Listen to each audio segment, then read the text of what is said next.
Yeah. Because, even like a Motion Raceworks, they have La Sala's car or Jim's car. It's like, you want a car that they've tried these things on. And like our stuff, nobody's reinventing the wheel.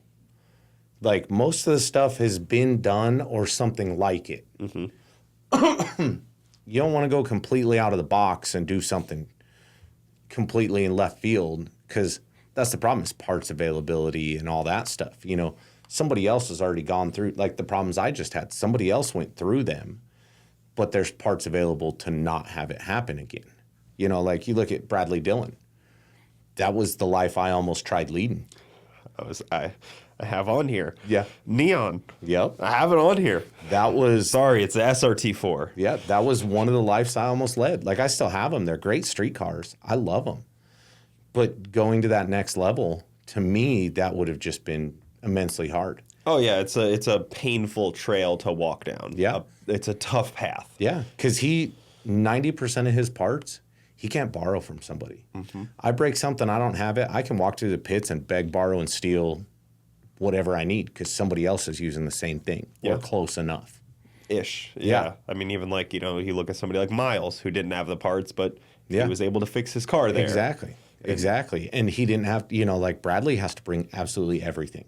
Yeah. Nobody's going to have a spare piston for him. Nobody's going to have a spare axle. Nobody's going to have anything, even his wheels, different lug pattern, for that size. I think of that car like that motor is like the big block of the class. Yeah. Because it's big. And I don't think I haven't seen a whole lot of engine problems from him. He had some transmission problems, but he was pushing the Liberty farther than anybody's really pushed it. Yeah.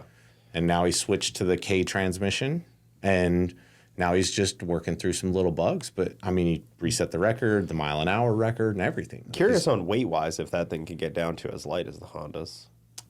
He's done a lot of work to get it there. Yeah. There's not much neon left. You probably have to use a Sawzall quite a bit to get a neon that light. Yeah, domestic vehicles they're hefty. Tend to have some layers to them. Yeah, they're hefty. Yeah, especially the neon. I mean, I had one for a stint, and I could tell it was not the most elegant, lightweight machine. The thing that always got me with them was the crank windows in the back seat.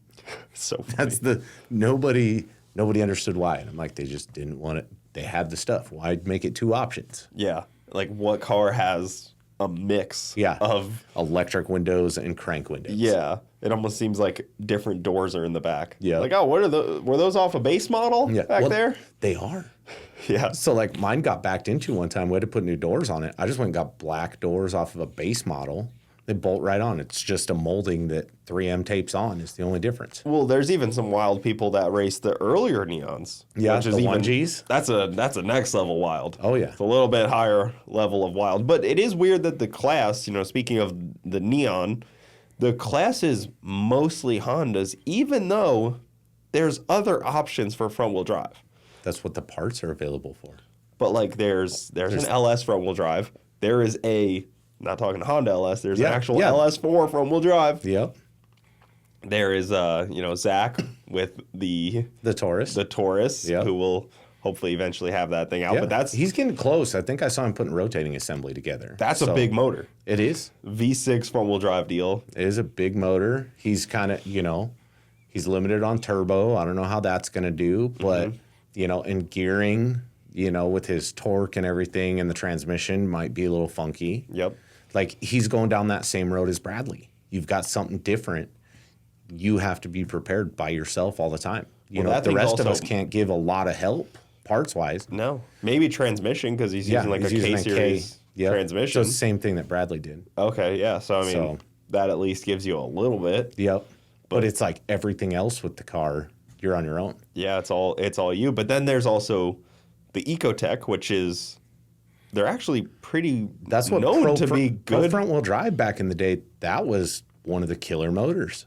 I think it's like the fastest four-cylinder record, right? Yeah. Is it Ecotech? There's a couple in Brazil still going right now. There's like a Pro Mod Ecotech motor. Yeah. It's weird that there's not like a more mixed basket, but again, just parts availability. But it kind of hurts as a fan a little bit because like I want to see the diversity of the class. Honestly, the cars all look the same. They're just painted different. Yeah. Or wrapped different. They're all like Hondas for the most part. Yep. You either got a hatch or a coupe. Or a coupe, yeah. But then there was also the one Nissan last year, but I don't think it was there this year. And that thing's fast. Was that a KA or an SR? It's an SR, I think. SR, yeah. So then there's the front-wheel drive SRs, and they make power too. But again, it's like, you just don't see them. And I mean, he like, it wasn't, nobody counted it. It wasn't official from what I remember. At a test day, he pretty much matched the record, a couple years ago. Mm-hmm. So that thing's got some potential. Yeah, I mean, those things, I think they get very light. Yeah.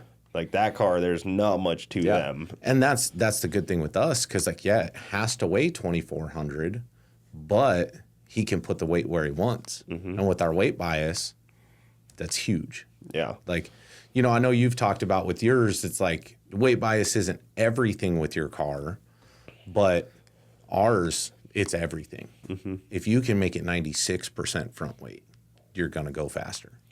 That's so crazy. Like that's so much weight. Every little bit you can do, it will help you. Yeah. That's so much weight in the front. Guys, thank you for tuning in to the Bogetti Clips YouTube channel. For the full podcast, check us out on Bogetti Studios YouTube and all your audio platforms. Also, hit that subscribe button to not miss out on any of the new Bogetti clips coming up.